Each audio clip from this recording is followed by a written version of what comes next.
Here's what you got to do. 20 years ago, I put in a stove for him.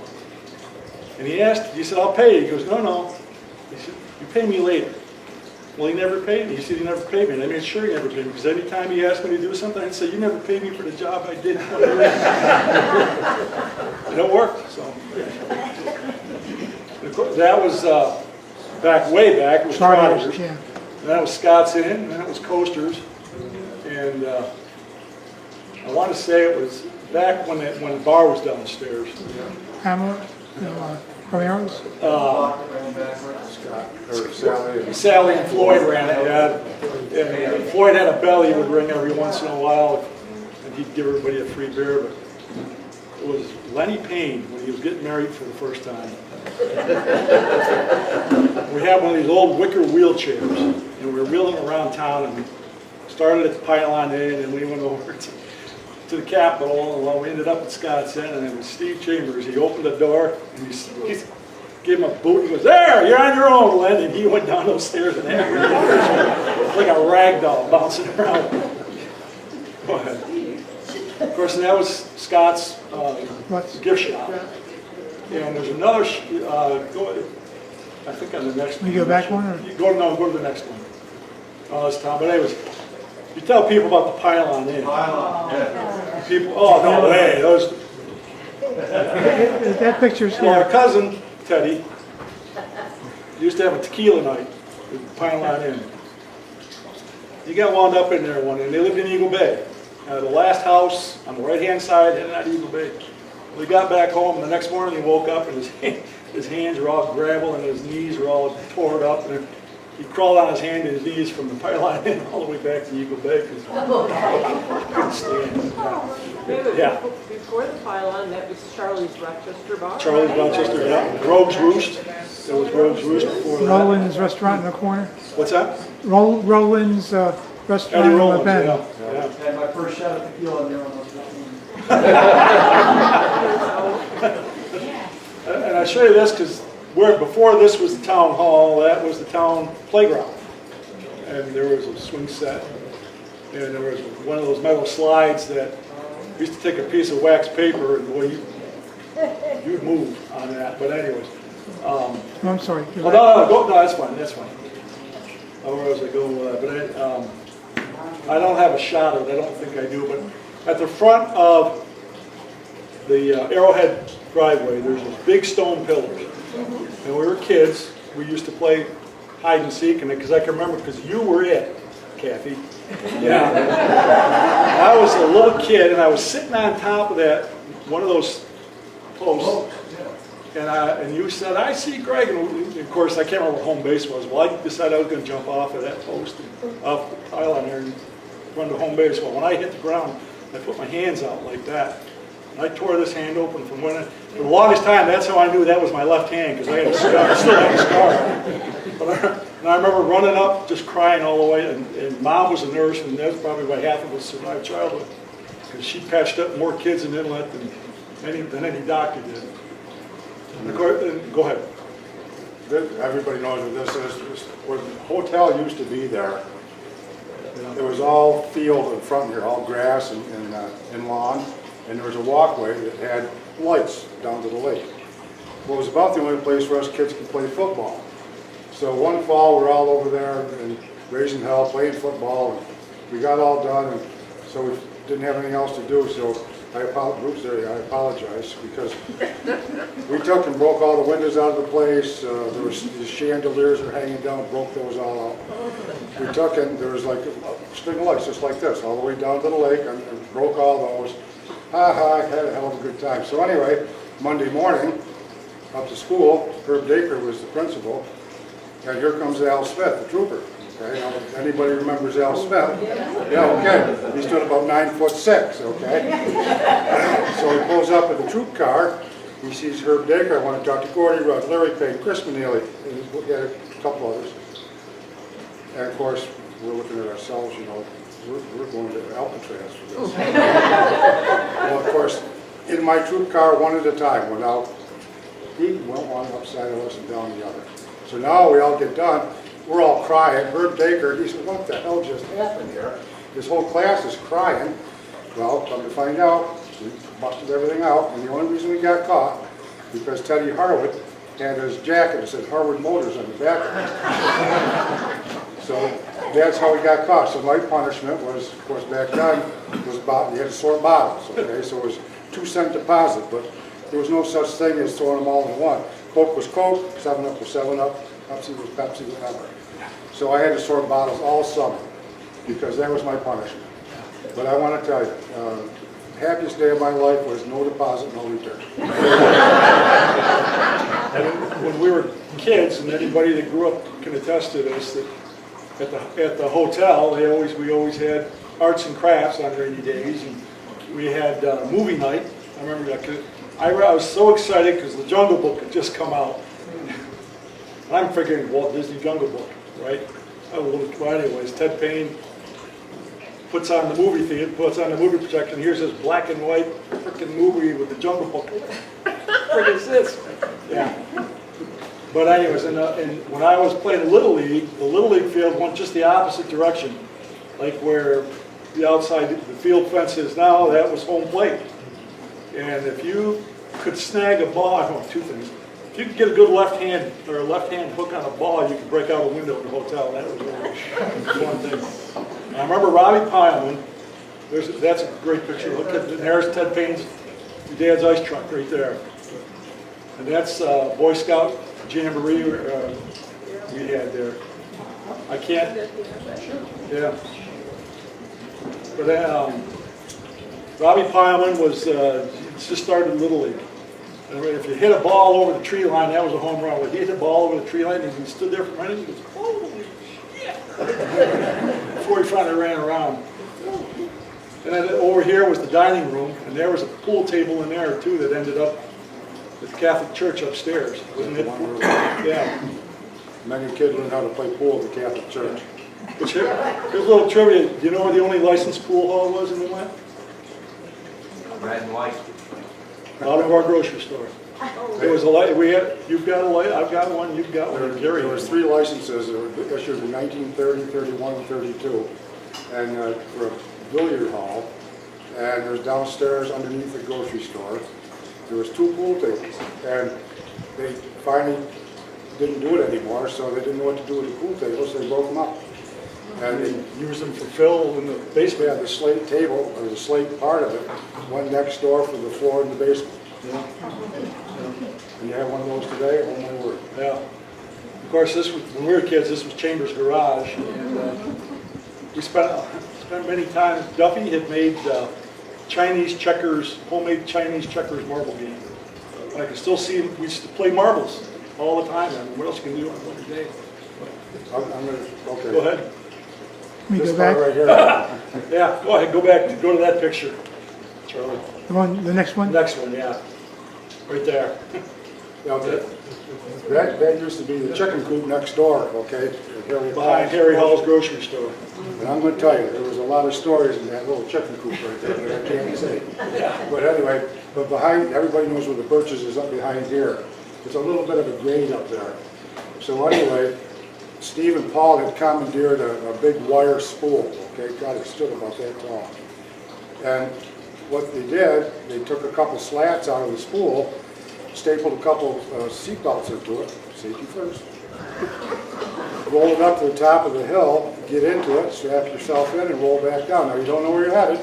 But Duffy always had a couple cars hold right where the building is, right here somewhere, so you're going to stop somewhere. But the problem was, if you hit a car, now you got to try to explain what the hell the dent's all about. And we would, honest to God, we would do that for hours. You think, for Christ's sakes, you learn your lesson once, but oh no. It was quite a ride, I'll Yeah, tell you that. yeah. 'Cause it was, And another thing was, where this part right here was the main garage, the big garage. yeah. Well, we were always screwing around down there doing something with a car or whatever. So anyway, Chris Manili had an old Ford pickup. It had a flathead 8 into it. So that wasn't good enough. So we took that flathead 8 and somebody down Old Forge, I can't remember, racked up a 442 Olds. Now this is the height of the muscle car era. And the 442 Olds, that was the epitome of the engine you had to have. And we found it. So anyway, we took it and we put it in that truck, and nothing fit, so we just kind of welded everything together to the frame, nothing, the motor mounts, none of that, just welded, that'll be close enough. Took the drive shaft, okay, of course that missed by about that much, so we cut that much out, okay? Welded that up, kicked it down the floor, that's balanced close enough. So anyway, Chris and I headed, now there's no floorboards in this thing. Chris and I headed to school down to Old Forge. We passed Pete Cole, I don't know. He must have been doing 120, I guess, I don't know. But we went on the Rondack stretch. We went by him, it was just a street. And that drive shaft let loose at the Rondack Road. And why it didn't kill us, I have no idea to this day. But anyway, when that let loose, we were going so fast, we coasted all the way from there to Rondack Road to Ball Mountain Pond. And all it was smoke because it punctured the radiator, punctured the gas tank. We got to school, it looked like the seat was just like a shotgun. And honest to Christ, when I got to school, I had hair then, I combed a couple of those little needle bearings that come out of the universals out of my hair. Okay? So in the meantime, we said, well, hell, we'll pull over the side of the road. Pete will pick us up. Oh, yeah. Right. We went by it. Now we got to get to school. You can't go home. How are you going to tell the old man, where the hell are you? Why are you back here? So now we had to hitchhike to school. We got there. Went to get on the bus to come home. Pete said, what the hell do you think you're doing? Well, neither Mr. Cole, we need to ride home. Not on my bus. So we had to hitchhike home then. I had to explain that whole deal. Go ahead.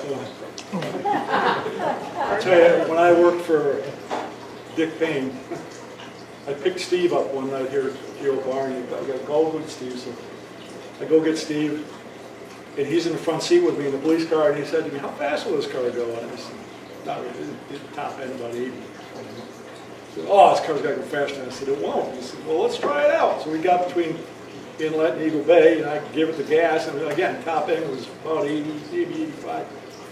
Take care of that. So we took it down to the garage, he puts it on the lift, he took a crowbar, went right up through the catalytic converter, reamed it out 2 or 3 times. Took it down, it went in. Dick never asked about it, he just knew that it would go pretty good after that.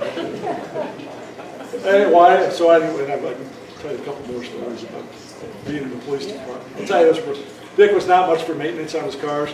Like a brake job was a can of dirty brake fluid, and you know, we just throw some stuff in there and it'd be good. Well, I was after him to put new tires on the police car quite a while. And there's more hair on my head than tread on those tires. Well, I came down by Willie Canova's house here one night. It was about 1 o'clock in the morning. I got a flat tire. I drove that tire right off the rim to about Billy Payne's house. I got out of the car, I jacked, I didn't even ask, I just got on the radio, where's the spare? I didn't use protocol or anything, he knew I had. Where's the spare? It should be in the trunk. We open up the trunk, and there's moldy blankets, there's old road flares, everything, rusty parts and pieces, so I get the spare out. Where's the jack? It should be underneath the spare. Because he knew, well, I get it jacked up, get the old tire off, get the new, just as I put the new tire on it, the jack let loose. You know, I get it on, I put 2 lug nuts on it, I threw that friggin' jack right out into the 3rd fairway of the golf course. Drove it to Dick's house, parked it, and went home. So the next day, Tommy Atwell came down to the grocery store and he said, hey, where's your jack for that car? I said, well, last time I saw it, I said, it was on the 3rd fairway of the golf course. That's just the night told Dick, that damn bull hump probably threw it out in the middle of the woods someplace. Anyways, so this was your mom and dad's hardware store. And we always, well, on Sundays, we always go down and get a box of 22 shells. Well, Mom had to buy them. We always had to sign for them, at least, right? But anyway, we always got our sneakers. You got your blue jeans, and everything was here. I mean, it was more than a hardware. But I remember before your brother took over, and your dad was a little ornery, I'll say. You went in there for something, and you didn't want to get it. It could have been a pound of nails. They don't make those anymore. Go ahead. No, that's because that's you look at that lot, you know, and you that pile. How in God's name could there have been a bar there? How many people you get? 100 feet by 35? Exactly. That place would be rocking. I mean, That place was packed. it was packed and there was no septic. right underneath the boards, but anyways, go ahead. Now, this was Marshall Starr's Sweet Shop. That's the original part of the building from what, the 30s, you said, Charlie? Yeah. But that was Marshall and Rod Starr's Sweet Shop when we were growing up. And then after that, Anthony Demanda, Oh, yes. they took it over as a pizza place. Then Mike and Sherry Green. Was there a Bob's Chow House or something? What's One that? year? Bob's Chow House one year? Or a chicken house? I don't remember that. And you know, Sam and Helga ran like an Army, Navy surplus place out of that for a while too. They had all sorts of crap. But the Blue Line was Jack and Jill. And Mr. Blakeman would let us sit there and read comic books all day long. You know, because he figured it's better than getting into trouble, I guess, I don't know. And that was another great roof that you could get on and throw stuff at cars. Back to this one right here, where that American flag is about where the theater is, okay? And I'm sure everybody remembers the theater was the old Quonset hut. Okay, well, during the winter, if we had a lot of snow, it would build up on the side. You could actually walk up the side of that, okay? Now, once you got up there, we could get all the way to right here, okay? By jumping roof to roof. Jumping roof to roof. Yeah, and you get right up here, and you could throw snowballs, you could have it, nobody knew what was going on because they couldn't see it. Well, there was me and Rodney Payne, it might have been Jim or John today, we were up on top of Jack and Joe one night. Father Leonard went by in his car, and he kept going by back and forth and back. Finally, Rodney Payne, he was an altar boy, he couldn't take it anymore. He said, I gotta get that car. Well, he chucked the water balloon, and Father Leonard had the window down. Oh, no. And it hit that CD radio, and it was like the 4th of July inside that car. When he got out and used more 4-letter words, you little bastards, I get my hands from stuck like Did they call you by name? No, he didn't call us by name, but he had a pretty good idea as to who we were. Though. And this, now, when I was a teenager, that was a pinball place that, who was it? Rubens. Rubens, yes, Joe Rubin had it. Yeah, yeah. Of course, that was Mary's gift shop, and next door was Decker's, and that was Harry Hall's. I see Urban Renewal's finally hit over here, too. Yeah. Now, Let me go back. no, go ahead. And this is where Keith Behrman's bathroom-free restaurant was there, yeah. Of course, and that was a T-shirt shop for a while, a drugstore for a while. Yeah, it was a little bit of everything. You know. Helga's. Go ahead. Way back when, Let me go back. everybody, there's not a picture there. Everybody knew where the laundromat is, up here by, the east. Willis's Laundry. Willis's Laundry, yeah. During the winter time, it was kind of quiet around here. So they had a little pinball machine in there, so we'd go up there and play pinball, okay? And until we got tired of that. So then we found a new ride, and the new ride was called the commercial ride, okay? So everybody had a dime, and what it was, I mean, we weren't that old, but two criteria you had to meet, okay? You couldn't turn the heat on, and you couldn't hold the door shut, okay? So you got in, the dryer, someone put a dime in, turn it on, and it's the only time you go around, okay? Of course, somebody, wise ass, would always turn the heat on, okay? And then someone would always hold the door. Well, anyway, so there was a lot of times that I'm sure Dick wondered, what the hell is in here? Boy, this stinks in this freaking dryer. We didn't have nothing else to do, right? What the hell, you know? He might still have that pool table in that back left room. Oh, really? Is that where it was? Yeah, well, there's a little arcade. I always thought, I thought it was like, yeah, right, I thought it was a little, back porch kind of. yeah, yeah. Of course, it hasn't been a long. Of course, this is the driveway to the Wood Hotel. I took it just to kind of give you a reference point. Go to the next picture, though. All right. So when we were kids, of course, it was never mowed, the field.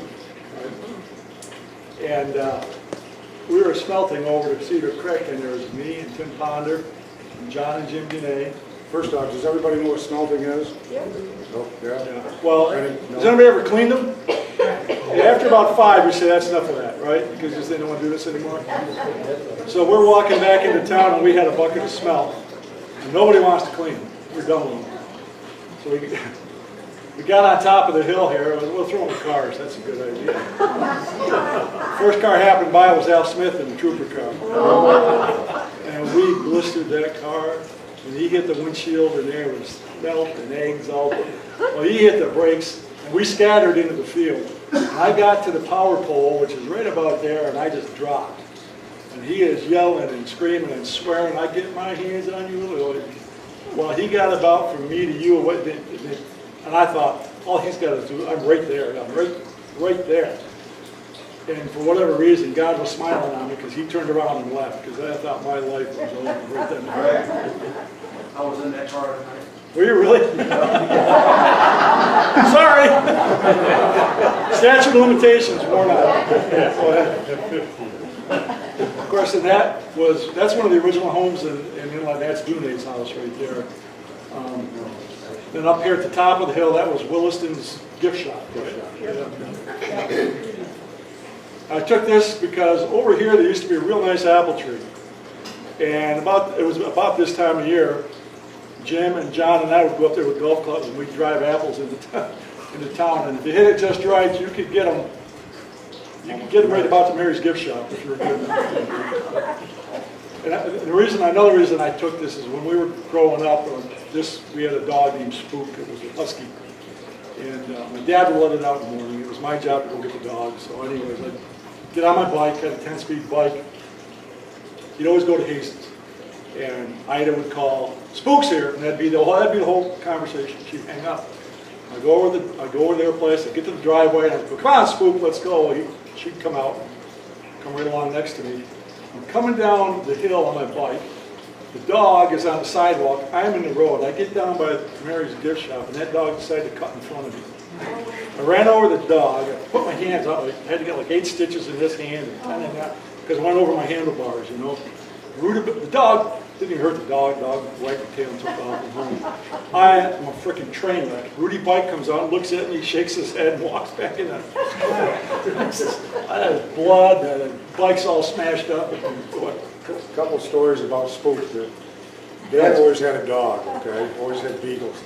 But anyway, as they passed on, he got another one. This time, Aunt Betty decided that she was going to, and Ted was going to give Dad a husky puppy, okay? And Spook, all right? Well, anyway, cute little dog, and then, of course, the freaking thing grows up, okay? Now, a husky, all they do is want to run. That's all they want to do. So, and Dad had a hell of a time trying to train it, and never did train it. But anyway, he would do it in the wintertime. He'd go down the boat launch with the truck, let the dog out, and the dog would take off down the lake, and Dad was right after him. And they'd go down around by Elder Island, come back up about 2 or 3 times, and that would wear the dog out. So now the dog's fine, he's ready to sleep. But the dog hated Mom. That was not a good thing because one time the dog did something, and Mom took her finger, and I'm the goddamn boss here, and the dog reached up and bit her. And bit her finger really up into blood. Well, that was not a good thing. So, the most, anyway, Dad would go to bed early, and the dog would always go with Dad. So Mom would come into bed, and the first thing the dog would do was start growling, okay? And Dad would say, "Spook, that's okay, she can come in." Well, that pissed off Mom. Like, wait a minute, I'm the boss. So anyway, and the dog would always take off. Well, the dog took off one time, didn't come back. Didn't come back. So Bob Crowfoot was the police chief in Old Forge. He called up Dad and he said, "Gordie, we found your dog down on the Rondax Road." He said, "Okay, I'll come down and get it." He said, "Well, the only problem is somebody ran over and killed him." He says, "What?" He said, "Yeah, son, it's dead down here in the road. You want to come and get it?" I said, he goes, "No." He goes, "You take that son of a bitch and throw it in the woods as far as you can throw it, because that's the best news I've heard." He was a real sentimental fellow. He was a touchy-feely kind of guy. It's a wonder we ever lived, I'll tell you that. I took this picture, I'm pretty sure, yeah, it is. This is right by your house, your driveway. Because that's where the water line was going to come in from Bug Lake.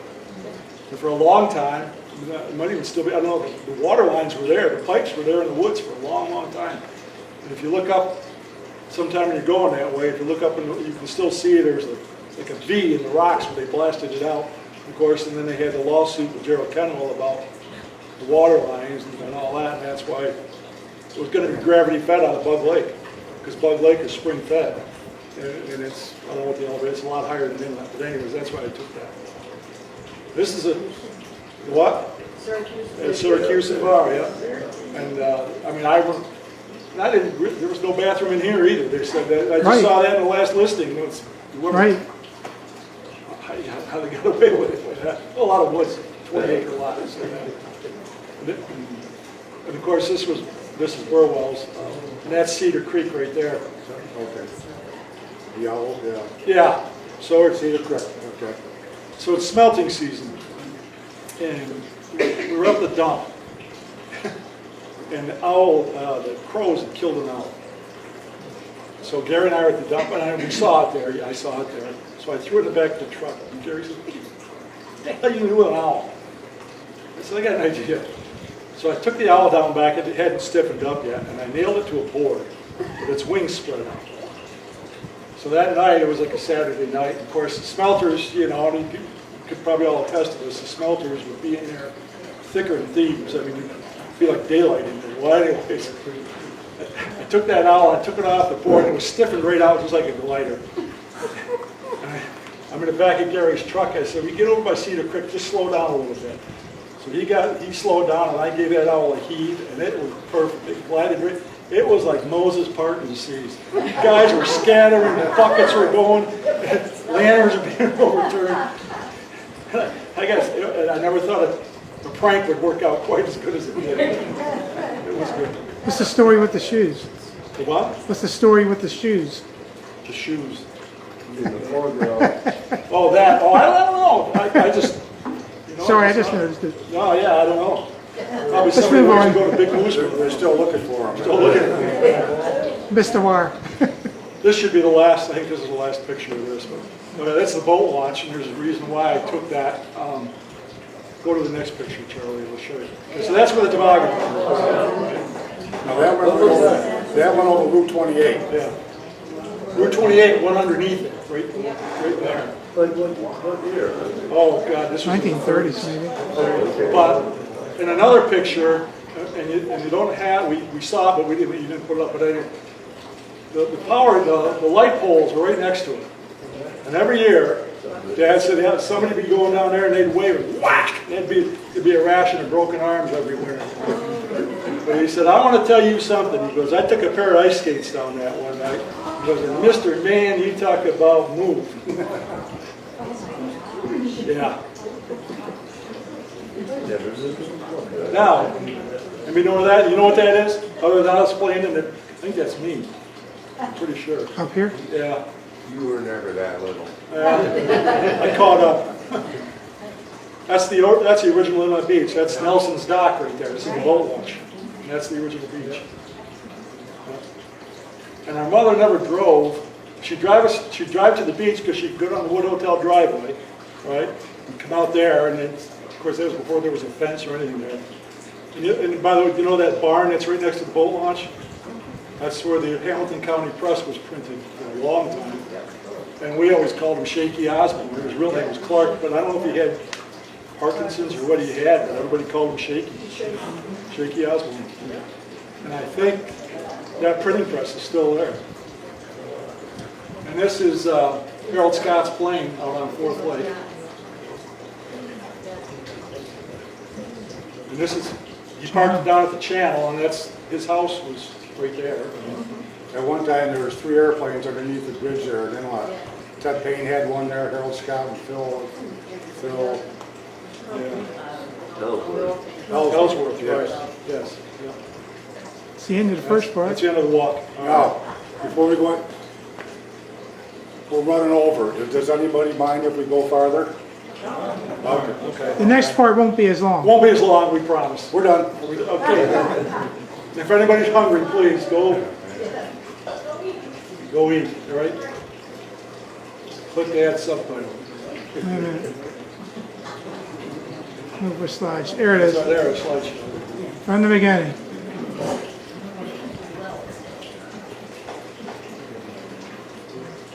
Get rolling. Go ahead, there we go. Now, these are some of the fish. We used to weigh up fish for the Inlet fishing contest, for the Genesee Beer Fishing Contest. And that right there is your dad, that's Uncle Bill, and that's fishing again. What'd you do? Sorry, That's that's Frank Lanfield. Now, a quick story, I know that picture right there. Uncle Bill and Frank were on Lake Ontario, came back with these right here. And they wanted to show Dad about fishing in Lake Ontario. So anyway, in the meantime, a guy was in the store. He said, where the hell did you get those fish? Dad says, you go right out here between the two islands of Fort Lake. You'll catch them all the time. I'm back. Sorry. But back to Uncle Bill here, okay, the salmon fishing. And Uncle Bill was, his career, at the end of it, he was a senior aquatic biologist for the state of New York. And he was responsible for bringing the salmon fishing back to the Great Lakes. And I'm not saying he did it single-handedly, but I can remember, and I'm Dad will attest to this. He would go around to all these different fishing game clubs, and he would take and have smoked salmon in the back, and and say that this is what we can have here. And hence, there it is right there. That's proof. I don't, has anybody been salmon fishing on Lake Ontario? Here? No? Oh, Gordie, yeah. And that's what he accomplished. But the problem with that was, it wasn't just the state of New York, it was the Canadian government and all the other states that bordered the Great Lakes. And he figured it all out, and Brad, you want to add anything to that at all or not? Well, I just wanted to say that he spent the first 15, 20 years of his career trying to make better fishing right here. And did. Yeah, he was him and Pfeiffer were He put responsible. Atlantic salmon in 6th and 7th Lake. They were catching 8 and 10 pound Atlantic salmon. Brook trout fishing he brought back. He beefed up the whole Fulton chain. He reclaimed Twitchell Lake and stocked it with a very special species of brook trout called the Onondaga Lake strain. He came off the Adirondack Bee Club. He got special permission to take those bags. He was a fisherman's fisherman. Well, that's me after, got those, I remember for Racket Lake. We'd go up fishing up on Racket, and Bob Payne and I'd go up there and we'd still fish, One other thing on fishing, during the fall, when the fish would start spawning up behind the grocery store between 4th and 5th Lake, Dad would always kind of watch and see how things were going. So finally they'd start spawning. Now we're talking fish like this, okay? So Dad was never one to be, I can't spend 2 hours to go fishing. Okay? So I was 8, 9, 10 years old, whatever. He said, Gordie, go get the 35 off the wall. Now, he had his gun rack, and like Greg said before, you didn't do anything. You didn't even look at that unless Dad gave you permission. So I went up and got his 35 Remington. It was a deer rifle. And if those of you that are familiar with that, they're like an artillery piece, okay? So he said, now go get the smelt net down below. So got the smelt net. He said, now you get down on it. I'm going to only fire once. Now this is like 6 o'clock in the morning. You go in, okay? This is like a covert operation.